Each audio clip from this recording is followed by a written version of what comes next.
Subscribe करिए हमारे channel target UP TET CTET को और बेल आइकन को दबाइए। हेलो फ्रेंड्स, मैं रेनू स्वागत करती हूँ आप सभी भावी अध्यापक एवं अध्यापिकाओं का आपके अपने channel target UP TET CTET में। दोस्तों, उम्मीद करती हूँ आज आपके साइंस का पेपर बहुत अच्छा हुआ होगा, क्योंकि आज तक इतना इजी आपके थर्ड सेमेस्टर का साइंस का पेपर कभी नहीं आया था। तो चलिए स्टार्ट करते हैं सबसे पहले क्वेश्चन नंबर 1 से। तो क्वेश्चन नंबर 1 में आप देखिए पूछा गया था एसिटिलीन का रासायनिक सूत्र क्या। यहाँ पर एसिटिलीन पूछा है, एथिलीन नहीं पूछा है। बहुत सारे हमारे भाई बहन इसमें थोड़ा कंफ्यूज हो गए थे। तो यहाँ पर एसिटिलीन पूछा, अगर एथिलीन पूछता तो यहाँ पर C2H4 होता, लेकिन यहाँ पर क्या पूछा है, एसिटिलीन पूछा है। और एसिटिलीन में कार्बन और कार्बन के बीच में 3 बॉन्ड होता है और हाइड्रोजन इस तरीके से जुड़े होते हैं। तो ये C2 हो गया और ये H2H2C, तो C2H2 हो गया। तो ऑप्शन नंबर 4 जो है दोस्तों ये सही हो, कंफ्यूज मत होइएगा आप लोग, ठीक है। और एथिलीन C2H4 होता है क्योंकि इसमें कार्बन और कार्बन के बीच में 2 बंध होता है और इस तरीके से हाइड्रोजन आपस में इनसे जुड़े होते हैं, ठीक है। इस तरीके से जुड़े होते हैं हाइड्रोजन आपस में।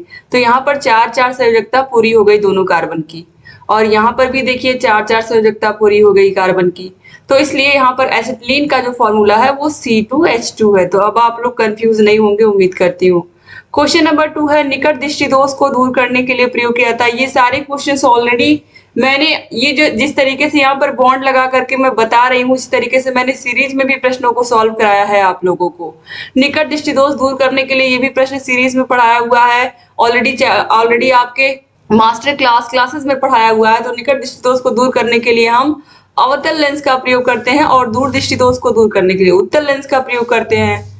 तो उम्मीद करती हूँ कि ये भी क्वेश्चन आपको बिल्कुल सही हुआ होगा। और ये देखिए कितना आसान प्रश्न पूछा, समुद्री तल पर दाबमापी के पारे की ऊंचाई होती है तो 80 centimetre, 76 centimetre, 60 centimetre, 100 centimetre, 76 centimetre पारे की ऊंचाई ली जाती है। तो ऑप्शन नंबर 2 जो है यहाँ पर ये सही हो जाएगा।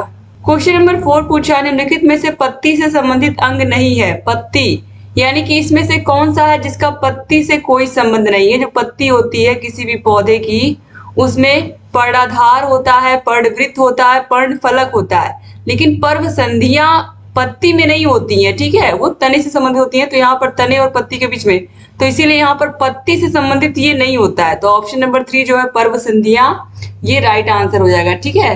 क्वेश्चन नंबर 5 है कार्बन का अक्रिस्टलीय अपरूप है। तो यहाँ पर देखिए अक्रिस्टलीय अपरूप पूछा, क्रिस्टलीय में कौन कौन आता है, ग्रेफाइट है, फुलरिन है, हीरा, ये क्वेश्चन भी कराया हुआ है। तो जो लैंप ब्लैक है दोस्तों ये कार्बन का अक्रिस्टलीय अपरूप है। तो ऑप्शन नंबर 3 जो है ये राइट आंसर हो जाएगा। तो इस तरीके से उम्मीद करती हूँ कि आपके सारे क्वेश्चन सही होंगे बहुविकल्पी। अब अति लघु उत्तरीय प्रश्नों को भी जल्दी से देख लेते हैं। बहुत ही आसान सा प्रश्न क्वेश्चन नंबर 6 पूछा है ऊष्मा संचरण की 3 विधियां कौन कौन सी हैं। तो चालन, संवहन और विकिरण, यही 3 विधियां होती हैं ऊष्मा संचरण की। इसके बाद क्वेश्चन नंबर 7, इतना इजी प्रश्न तो आज तक कभी आपने देखा ही नहीं होगा, जो छोटे क्लास में पूछा जाता था और ऑलरेडी आप लोगों ने सीरीज में इसको सॉल्व भी किया है। रेगिस्तान का जहाज किसे कहते हैं, ऊंट को कहते हैं। बस आपको सिंपली ऐसे लिख देना था और 1 नंबर आपका हुआ। इसके बाद आगे बढ़ते हैं, बस ऐसे ऊंट आपको लिख देना था। फिर क्वेश्चन नंबर 8, खाने का सोडा और धामन सोडा का रासायनिक सूत्र पूछा है। खाने का सोडा और धामन सोडा, दोस्तों जो खाने का सोडा होता है इसे हम बेकिंग सोडा भी कहते हैं, जिसको हम केक वगैरह में डालते हैं जिससे वो अच्छे से फूलता है। तो खाने का सोडा जो होता है इसका जो सूत्र होता है वो होता है NaHCO3 और इसे हम बेकिंग सोडा कहते हैं, ऑलरेडी बता चुकी। इसे हम सोडियम बाइकार्बोनेट कहते हैं। इसका नाम क्या है, सोडियम बाइकार्बोनेट। तो बस आपको इस तरीके से लिखना था और ये प्रश्न भी पूछा हुआ है पहले का। अब यहाँ पर देखिए सोडियम बाइकार्बोनेट, यहाँ पर इसको आपने देख लिया।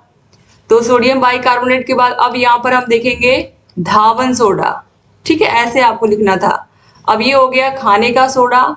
अब यहाँ पर हम धावन सोडा का सूत्र देखते हैं। तो धावन सोडा का सूत्र होता है सोडियम कार्बोनेट Na2CO3, ये सोडियम कार्बोनेट है, ठीक है। बस आपको ऐसे ही लिखना था। तो एक हो गया खाने का सोडा NaSCO3 और जो धावन सोडा यानी कि धुलने वाला होता है वो Na2CO3 होता है, ठीक है, तो आपको इस तरीके से लिखना था। अब क्वेश्चन नंबर 9 बहुत ही आसान सा प्रश्न पूछा है, मछली तथा तिलचट्टे के श्वसन अंगों के नाम लिखिए।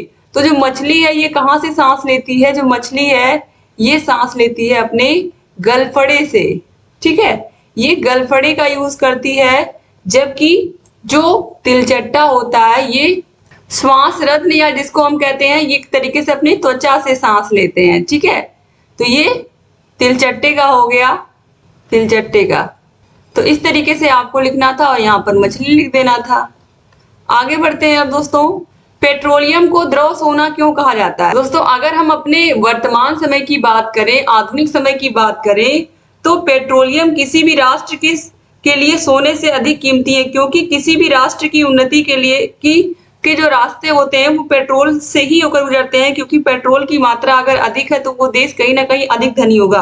आपको पता ही पेट्रोल का उपयोग चाहे कृषि, चाहे खेती करें हम, चाहे कोई उद्योग करें, चाहे गाड़ियां चलाना हो, हर जगह पेट्रोल का प्रयोग होता ही होता है, पेट्रोलियम का। तो इसीलिए इसको हम क्या कहते हैं? द्रव सोना, लिक्विड गोल्ड कहते हैं, ठीक है। जिस भी देश के पास पेट्रोलियम होता है वो सब बहुत धनी होते हैं। जैसे अरब देश हुए जहां पर पेट्रोल पाया जाता है वो बहुत धनी होते हैं, क्योंकि वहां पर तेल के कुएं होते हैं, ठीक है। इसके बाद क्वेश्चन नंबर 11 है, अनुप्रस्थ तरंगों में दो श्रृंगों के बीच की दूरी क्या कहलाती है? दो श्रृंगों या दो गर्तों के बीच की दूरी को हम तरंग दैर्ध्य कहते हैं। क्या कहते हैं? तरंग दैर्ध्य कहते हैं, ठीक है। बस ऐसे ही आपको लिखना था, तरंग दैर्ध्य कहते हैं, बस ये 1 नंबर आपका होता। और उम्मीद करती हूँ आपने लिखा भी होगा। दो श्रृंगों और दो गर्तों के बीच की दूरी तरंग दैर्ध्य कहलाती है। ये क्वेश्चन भी सीरीज में भी मैंने करवाया है और क्लासेस में भी करवाया है। अब क्वेश्चन नंबर 12 से यहाँ पर देखिए लघु उत्तरीय प्रश्न स्टार्ट है। तो प्रकाश के अपवर्तन के नियम कौन कौन से हैं? तो दोस्तों प्रकाश के अपवर्तन के नियम, सबसे आसान नियम है आपतित किरण आपतन बिंदु पर अभिलंब और अपवर्तित किरण तीनों एक ही समतल में होते हैं, ठीक है। आपतित किरण, आपतन बिंदु और अभिलंब ये तीनों क्या होते हैं? इस तरीके से आपतित किरण, इसके अलावा अभिलंब और अपवर्तित किरण जो यहाँ से वापस होकर के फिर लौटती है, जो आती है फिर लौट जाती है, ये तीनों एक ही तल में स्थित होते हैं, ठीक है। इसके अलावा किन्हीं दो माध्यमों और प्रकाश के किसी विशेष वर्ण के लिए आपतन कोण की ज्या और अपवर्तन कोण की ज्या का अनुपात एक नियतांक होता है। फिर इसके बाद दोस्तों देखिए क्वेश्चन नंबर 13 पूछा है, भोज्य पदार्थों के परिरक्षण, फूड प्रिजर्वेशन से आप क्या समझते हैं? तो भोज्य पदार्थों को काफी लंबे समय तक अच्छा रखने के लिए, यानी कि उनको कीड़ों मकोड़ों से बचाने के लिए या फिर ये कहें सड़ने से बचाने के लिए हम उन्हें विभिन्न प्रकार से के ताप पर उनको हम रखते हैं। जैसे कि बहुत सारे खाद्य पदार्थों को हम क्या करते हैं? फ्रिज में स्टोर कर लेते हैं जिससे वो खराब ना हो। इस तरीके से यहाँ पर यही सारी चीजें आपको लिखनी थी कि किस तरीके से हम भोज्य पदार्थों का परिरक्षण करते हैं। और आपको पता है आजकल फूड इंडस्ट्री में बहुत सारे प्रिजर्वेटिव मिलाए जाते हैं जिससे वो चीज क्या हो? खराब ना हो, लंबे समय तक चले, जैसे कि टमाटो सॉस हुए, इन सब चीजों में मिलाया जाता है। तो इस तरीके से यहाँ पर यही सारी चीजें आपको लिखना था, यहाँ पर किस तरीके से किन किन चीजों का प्रयोग करके हम भोज्य पदार्थों को लंबे समय तक क्या कर सकते हैं? सुरक्षित रख सकते हैं। फिर क्वेश्चन नंबर 14, जीवाणु कोशिका की संरचना का नामांकित चित्र पूछा है दोस्तों। तो उम्मीद करती हूँ आसानी से आप लोगों ने इसको बनाया होगा। और ये भी देखिए 2 नंबर का प्रश्न है। फिर क्वेश्चन नंबर 15 पूछा, मधुमेह डायबिटीज क्यों होता है? इसके प्रकार, कारण तथा लक्षण लिखिए। तो उम्मीद करती हूँ आप लोगों ने अच्छे से लिखा होगा। दोस्तों आप सभी को पता ही है कि इंसुलिन हार्मोन जब कम बनने लगता है व्यक्ति के शरीर में, क्योंकि इंसुलिन हार्मोन ही क्या करता है? इसको नियंत्रित करके रखता है हमारे ब्लड में। लेकिन जब इसकी मात्रा धीरे धीरे कम हो जाती है तो व्यक्ति को मधुमेह या डायबिटीज हो जाता है।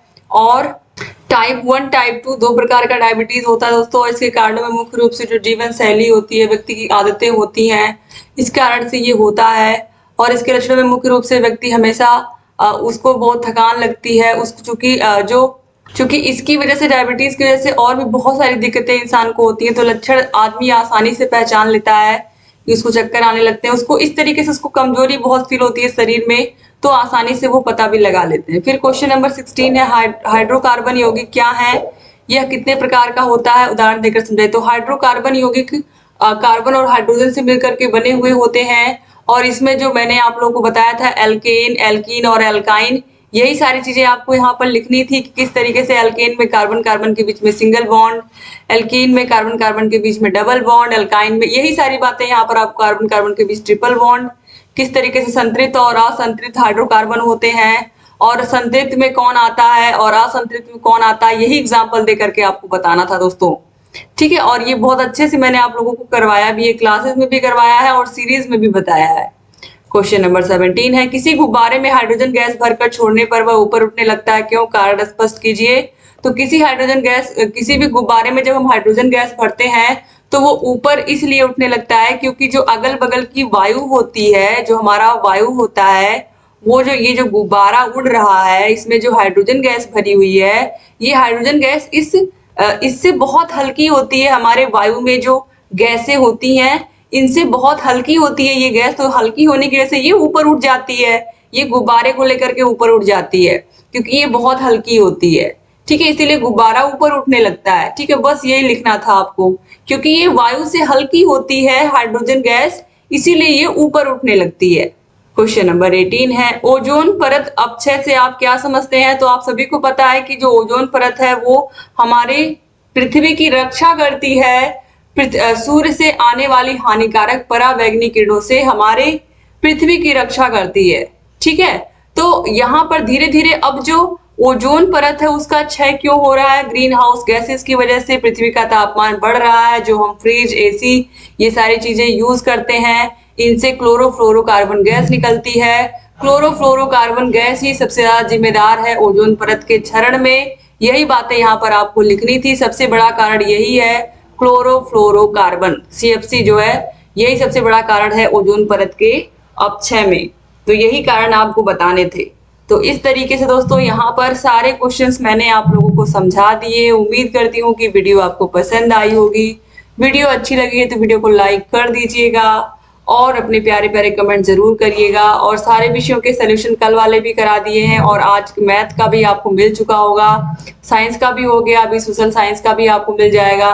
तो आप सारे विषयों को देखते रहिए और अपनी जो तैयारी है उसको बेहतर बनाइए दोस्तों। उम्मीद करती हूँ कि आप लोग सारे विषयों को अच्छे से पढ़ रहे होंगे और आपके 3 पेपर बचे हुए हैं, उनकी भी लिंक आपको मिल जाएगी डिस्क्रिप्शन बॉक्स, कमेंट बॉक्स में। तीनों पेपर्स को अच्छे से पढ़ के जाइए और उनको भी अच्छा करके आइएगा एग्जाम में। अगर चैनल को सब्सक्राइब नहीं किया तो सब्सक्राइब कर दीजिए, अब नहीं करेंगे तो कब सब्सक्राइब करेंगे दोस्तों। और वीडियो को शेयर जरूर कर दीजिए। Thank you so much video को पूरा देखने के लिए। जय हिंद दोस्तों।